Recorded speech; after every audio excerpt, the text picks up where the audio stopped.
জগন্নাথ মন্দির যাওয়ার জন্য আমি চুজ করে নিয়েছি এই আউটফিটটা। এটা হচ্ছে একটা কুর্তি আর তার উপরে শুট আর কি প্যান্ট রয়েছে, আর তার সাথে রয়েছে ওড়না। ওড়নাটা মাথা দিয়ে যাব। আমি শাড়িটা একটু অ্যাভয়েড করি, কারণ শাড়ি পরলে ওখানে ভিড় ভাট্টাতে খুব মুশকিল হয়, বাচ্চাদের কোলে তুলতে হয়। আর এখানে সিলভার কানে নিয়েছি, হাতে একটা বালা করেছি, গলায় একটা মালা নিয়েছি সিম্পল।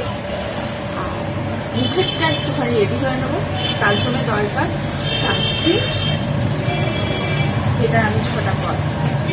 প্রফেশনাল লাইফ যেমন তেমন, কিন্তু পার্সোনাল লাইফ এবং পাশে থাকা মানুষটা যদি সঠিক না হয় এবং যদি স্বাদ পাওয়া না যায় জীবনে চলার পথে, তাহলে জীবনে কখনো শান্তি আসে না। রিসেন্টলি দেবলীনা ভট্টাচার্যের সাথে ঘটে যাওয়া ঘটনা আমাদের চোখে আঙুল দিয়ে এই জিনিসটাই দেখিয়ে দেয়।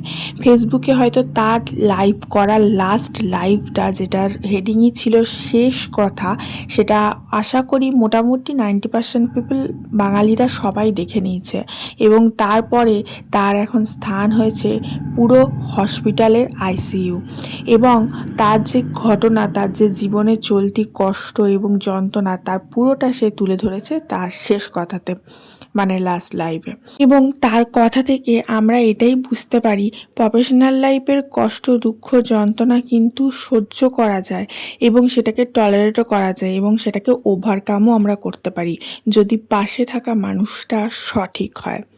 Well, hello everyone, this is Ivy. Welcome back to my channel ইসেস ডায়েরিজের নতুন পাতায় তোমাদের সকলকে পুরী থেকে স্বাগত জানাই। সব থেকে খারাপ লাগে যে মানুষটা একগাল হাসি নিয়ে হাজারটা কন্টেন্ট ক্রিয়েট করত, গান গেয়ে বেড়াতো এবং নোন সিঙ্গার ছিল, বড় কন্টেন্ট ক্রিয়েটার ছিল, তার কোনো কষ্ট কেউই জানতো না। এবং যখন সে নিজের কষ্টগুলো শেয়ার করলো, তখন মানুষ তাকে নিয়ে ট্রোল করতেই ব্যস্ত। সে যে হসপিটাল থেকে সুস্থ হওয়ার জন্য লড়াই করছে, যে তার পাশে দাঁড়াবার জন্য একটা ছোট ভিডিও করলেই হয়, কিন্তু সেটা নিয়ে কাটা ছেঁড়া করবার তো কোনো প্রয়োজন নেই। বরঞ্চ এই জিনিসগুলো যদি তার কাছে পৌঁছায় আরও বেশি কষ্ট দেবে, বরঞ্চ আরাম তো দেবেই না। যাই হোক, আমি রয়েছি পুরীর পাতায়, যেখানে আজকের সকালটা আমাদের শুরু হয়েছিল জগন্নাথ দর্শন দিয়ে। সকালবেলা ঘুম থেকে উঠে আর্লি মর্নিং রেডি হয়ে আমরা চলে গেছিলাম জগন্নাথ বাবার দর্শনে। আর্লি মর্নিং যাওয়ার কারণ এটাই ছিল যে মন্দিরটা একটু ফাঁকা থাকবে এবং সকালবেলা গিয়ে পৌঁছাতে পারবো। ট্রাস্ট মি, আমরা কখন পৌঁছেছি জানো? আমরা তখন 4:30 বাজে, তখন মন্দিরে লাইনে দাঁড়িয়ে আছি, তখনও প্রচুর মানুষ দাঁড়িয়ে। তবে এই সময় যাওয়ার ফলে একটাই সুবিধা হয়েছে, আমরা না যখন মন্দির খুলেছে ঠিক সেই সময় গিয়ে ভেতরে উপস্থিত হয়েছি এবং বিশ্বাস করো এত ভালোভাবে দর্শন করেছি বাবাকে, কি বলবো, ভীষণ সুন্দরভাবে। যখন বাবার কাছে যাই, বাবার দিকে তাকিয়ে থাকি, বাবাকে দর্শন পাই না, তখন মনের ভেতরে এত শান্তি আসে, কি বলবো। মনে হয় যেন ভেতরের সমস্ত কষ্ট মুছে যাক। আমার বরকে বলি, এত ঘন ঘন ট্যুরে নিয়ে যাওয়ার দরকার নেই, এত বারবার পুরীতে ঘুরতে নিয়ে যাওয়ার দরকার নেই, এতগুলো টাকা খরচা করার কি দরকার, এই তো ঘুরে এলে। আমার বর বলে, ব্রেকের দরকার আছে, টাকা যাচ্ছে যাক, টাকা আবার চলে আসবে, কিন্তু জীবনের শান্তিটার প্রয়োজন আছে। এই যে গিয়ে দুদিন তুমি রিল্যাক্স করছো, দুদিন তুমি আরামে খাচ্ছ দাচ্ছ, ঘুরে বেড়াচ্ছ, নিজের মতো করে জীবন কাটাচ্ছ, এটা কিন্তু আর ফিরে পাবে না। সুতরাং এটার অবশ্যই প্রয়োজন আছে। তাই তোমরা ঝগড়া করলেও, তুমি বারণ করলেও আমি তোমাদেরকে নিয়ে যাব। আসলে আমি একটু কনজারভেটিভ, আমি সবসময় ঘরে থাকতেই পছন্দ করি, ঘরটাই আমার কাছে ভীষণ আনন্দের একটা জায়গা, সুখময় জায়গা। কিন্তু আমার বর শোনে না, বর বলে যে ঘরে তো থাকবেই, ঘরে তো রয়েছেই, ঘরে তুমি শান্তি পাও, এর থেকে বড় কথা আর কিছু নয়। কারণ অনেকে আছে যারা ঘরেও শান্তি পায় না। তারপরে তোমার একটা ব্রেকের কিন্তু খুব দরকার, প্রত্যেকটা মানুষেরই ব্রেকের দরকার। আমি বারবার বলি, একটা ব্রেক, বছরে একটা অন্তত ব্রেক সবারই প্রয়োজন। এটা কি? Dish chocolate. কি বটে? Dish chocolate. Dish chocolate. আচ্ছা, ওকে। আচ্ছা, ইয়ে দিয়ে ও দিয়ে সে দিয়ে ভর্তি করে দিয়েছে ডিশ চকলেট। দেখি খেয়ে টেস্ট করে কেমন বটে। ফার্স্টে কি দিয়েছে শুনো। ফার্স্টে আস্তে করে না। কেক, এবার আগে খেয়েছি, ভালো। চকোলেট ওইসব দিল। তুই আমাকে বাটারস্কচটা একটু দিবি। না দেবো। তোর বাবা রাজফল তো এনেছে, সেরকম খাবো। বা এত বড় সাইজ নিয়ে এসছে মিডিয়ামে। এটা বড়ই হয় ওটা না।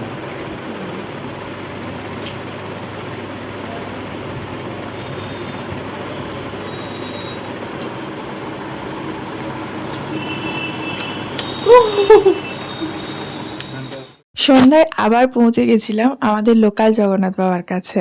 এই জগন্নাথ বাবা সবসময় দ্বার খুলেও থাকে এবং এখানে অত বেশি ভিড় হয় না। যারা জগন্নাথ মন্দিরে যেতে ভয় পাও ভিড়ভাট্টার জন্যে এবং জগন্নাথ মন্দিরে গিয়েও জগন্নাথ দর্শন করে উঠতে পারো না, অনেক বয়স্ক মানুষ থাকে যারা পৌঁছাতে পারে না, তাদের জন্য কিন্তু এই জগন্নাথ বাবা রয়েছে। তবে এখন কিন্তু জগন্নাথ মন্দিরে নতুন একটা নিয়ম শুরু হয়েছে, পরের ভিডিওতে না হয় বলবো। এখন চলো বালি মার্কেটটা একটু ঘুরে আসা যাক। সন্ধ্যেবেলা হলেই বালি মার্কেট করে ভেতর থেকে ডাক আসে, কারণ অনেক কিছু কেনাকাটার থাকে, যা দেখি তাই মনে হয় কিনে নিই। যাই হোক, তোমরা কিন্তু ভিডিওগুলো অবশ্যই লাইক করো, একটু শেয়ার করে দিও, আর অবশ্যই চ্যানেলটা কিন্তু সাবস্ক্রাইব করে রেখো। যাই হোক, একটা নতুন জিনিস দেখাই তোমাদেরকে। এটা সমুদ্রে পাওয়া যাওয়া কোনো জীব, এগুলো বিভিন্ন জিনিস যেগুলো সমুদ্রে পাওয়া যায়। আমরা প্রতি বছর পুরী যাই, 25শে ডিসেম্বর অ্যারাউন্ডে একবার যাই, আর একবার বছরের মাঝখানে কোনো একটা সময় যাই। তো এই সময়টা কিন্তু এত ঠান্ডা পড়ে না। এবছরে কিন্তু পুরীতেও ভীষণ ঠান্ডা করছে, কারণ এবছর হয়তো মানে নিউজে যা দেখলাম, নিউজ অনুযায়ী, যে বিগত 13 বছর না কত বছর যে এরকম ঠান্ডা পড়েনি, এত ঠান্ডা পড়েছে। সুতরাং পুরীতেও এফেক্ট পড়বে কম বেশি, এটা তো স্বাভাবিক। পুরীতেও দেখতে পাচ্ছ আমি একটা লাইট সোয়েটার পরে রয়েছি। হ্যাঁ, খুব বেশি মোটা প্রয়োজন নেই, কিন্তু লাইট একটা সোয়েটারের কিন্তু প্রয়োজন পড়ছে, সেটা কিন্তু পুরীতে সচরাচর প্রয়োজন পড়ে না। আর পুরীতে যে সমুদ্রের জলটা, সেটা প্রচুর ঠান্ডা, মানে চান করতে বেশ ঠান্ডা লাগছে। তুমি যদি অনেকক্ষণ ধরে রোদ পোয়াও, তারপরে গিয়ে তুমি কিন্তু চান করতে পারবে একটু আরামে। যাই হোক, এখানে দেখো ব্যাগের কালেকশানগুলো। পুরীতে প্রতি বছর যখনই আসি নিত্য নতুন ব্যাগের কালেকশান দেখি। আমার মেয়ে এবারে এই ম্যাপুসি, বিড়াল এগুলো খুঁজে পেয়েছে, তার এগুলো ভীষণ পছন্দ। এই ব্যাগগুলো আমি অলরেডি একটা কিনে নিয়ে গেছি। এগুলো কেমন দড়ি টাইপের, কী দিয়ে তৈরি জানি না, ভীষণ সুন্দর লাগে আমার। আর এই যে নিয়ে নিয়েছে বালিতে খেলার জন্য, আর আমিও নিয়ে নিয়েছি প্রচুর জিনিস। চলো তোমাদেরকে দেখাবো, অবশ্যই দেখাবো। তার আগে দেখো মূর্তির কালেকশানগুলো, কি সুন্দর সুন্দর সমস্ত মূর্তি। এখানে শুধুই যে জগন্নাথ বাবার মূর্তি আছে তা নয়, তার সাথে রাধাকৃষ্ণ রয়েছে, বুদ্ধদেবের মূর্তি রয়েছে, গণেশ বাবার মূর্তি রয়েছে, সমস্ত রকম মূর্তি মোটামুটি অ্যাভেলেবেল আছে। তুমি তবে জগন্নাথ বাবার জায়গা যেহেতু, তাহলে জগন্নাথ বাবা তো একটু বেশিই থাকবেই। তার সাথে সাথে হনুমানজিও আছে, লক্ষ্মী সরস্বতী পাবে, গোপাল ঠাকুর পাবে।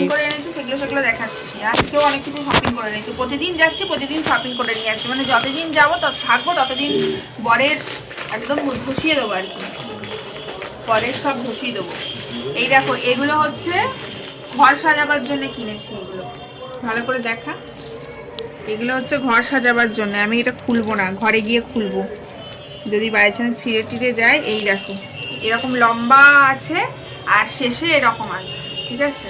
খুব সুন্দর দেখতে, আমার ভীষণ পছন্দের এটা। এই দেখো, ঠিক আছে? এটা ওই দরজার পাশে টাশে এরকম সাজিয়ে রাখার জন্য কড়ি দিয়ে বানানো।